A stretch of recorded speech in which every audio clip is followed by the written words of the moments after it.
สวัสดีค่ะ คลิปนี้ไปชวนทำคัพเค้กสไตล์โบราณ สูตรเค้กวานิลาเนื้อนุ่ม เคลือบด้วยซอสส้มง่ายๆ แต่อร่อย คริสต์มาสและปีใหม่นี้จะพลาดเมนูคัพเค้กสไตล์โบราณแบบนี้ไม่ได้เด็ดขาด ใครอยากลองทำไปเริ่มลงมือกันเลยค่ะ เริ่มแรกนำมะม่วงหิมพานต์ไปอบก่อน เมื่ออบจนสุกแล้วก็พักเอาไว้ให้เย็น จากนั้นมาเริ่มตีส่วนผสม โดยเริ่มจากการตีเนยจากใส่เป็นเนยเค็มอุณหภูมิห้อง ตีเนยให้อ่อนนุ่มและกระจายตัวโดยความเร็วปานกลาง เมื่อเนยอ่อนนุ่มดีแล้วก็หยุดเครื่องและปาดชามผสม จากนั้นใส่น้ำมันลงไปจากใส่เป็นน้ำมันรำข้าว ตามด้วยน้ำตาลทราย เปิดสปีดความเร็วกลาง ตีเนยและน้ำตาลให้เข้ากัน ไม่ต้องตีนาน ตีเนยให้ขึ้นฟูเล็กน้อยและมีลักษณะสีอ่อนลง จากนั้นหยุดเครื่องปาดชามผสม ต่อไปเรามาใส่ไข่ ใส่ไข่ลงไปก่อน1ฟองตามด้วยกลิ่นวานิลา เปิดสปีดความเร็วกลางเหมือนเดิม ตีจนส่วนผสมเข้ากันดี ไม่ต้องตีนานนะคะ แค่ส่วนผสมเข้ากันดีแล้วก็หยุดเครื่อง จากนั้นใส่ไข่ลงไปฟองที่2แล้วก็ตีส่วนผสมให้เข้ากันด้วยสปีดความเร็วกลางจากใส่เป็นไข่ไก่เบอร์2ค่ะ เมื่อส่วนผสมเข้ากันดีแล้วก็หยุดเครื่อง เสร็จแล้วปาดส่วนผสม ต่อไปใส่แป้งและผงฟู เทแป้งและผงฟูผ่านกระชอนร่อนแป้ง จากนั้นร่อนแป้งลงไปในส่วนผสม ใช้ไม้พายคนๆสับๆแป้งและส่วนผสมให้เข้ากัน เพื่อป้องกันแป้งฟุ้งกระจาย เมื่อเข้ากันดีแล้ว เทนมลงไป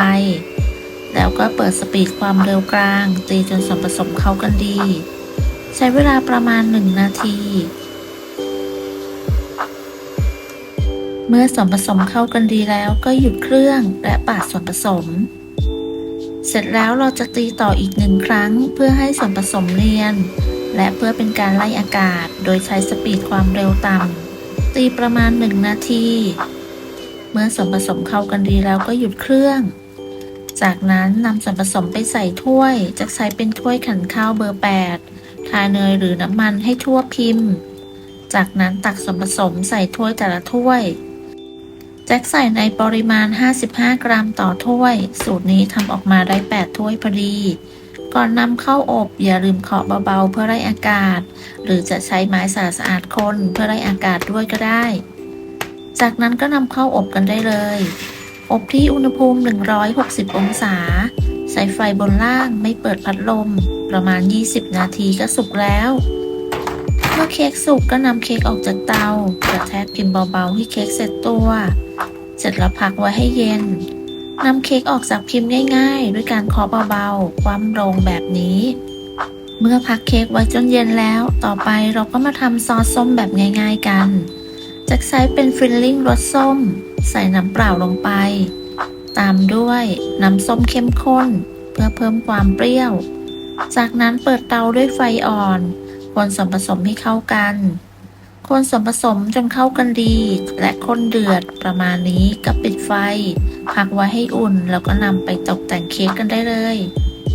วิธีปาดเค้กง่ายๆ ตักซอสส้มราดบนหน้าเค้กแล้วก็ใช้สปาตูล่าปาดให้เรียบให้ทั่วแบบนี้ เขาจะอยู่ทรงแม้ไม่ใส่ในตู้เย็นก็ไม่ละลายค่ะ เสร็จแล้วก็นำไปใส่กล่องจะทดลองใส่กล่องขนาดประมาณ9คูณ9เซนสูงประมาณ 4.5 เซนรวมฝาแล้ว เค้กส้มสไตล์โบราณเราจะตกแต่งแบบโบราณเลยค่ะ แต่งด้วยเยลลี่หรือเชอร์รี่ สีแดงเขียวมะม่วงหิมพานต์ลูกเกดใส่เป็นลูกเกดแห้งจะแช่น้ำหรือไม่แช่น้ำก็ได้ แต่มะม่วงหิมพานต์ต้องนำไปอบหรือไปคั่วให้สุกก่อน นอกจากนี้ก็ยังนำผลไม้แห้งอื่นๆมาตกแต่งเพิ่มสีสันได้อีกด้วย อย่างเช่นกีวีสตรอเบอรี่มะเขือเทศก็จะได้สีสันที่เป็นสีเขียวสีแดงเพิ่มเติมดูน่าทานยิ่งขึ้นคัพเค้กส้มสไตล์โบราณสูตรนี้บอกเลยว่าเนื้อเค้กนุ่มมาก ตัวซอสส้มไม่ได้หวานแสบคออร่อยเข้ากันเค้กส้มสไตล์โบราณเหมาะที่จะเป็นของขวัญของฝากในช่วงเทศกาลคริสต์มาสและปีใหม่ หรือจะทำเป็นอาหารว่างอาหารเบรกทานคู่กับชากาแฟก็อร่อยเข้ากันมากขอบคุณสำหรับการติดตามรับชมคลิปนี้ถ้าเพื่อนๆชอบก็อย่าลืมกดไลค์กดแชร์กดติดตามเพื่อเป็นกำลังใจให้กันด้วยค่ะสำหรับคลิปนี้ต้องลาไปก่อนสวัสดีค่ะ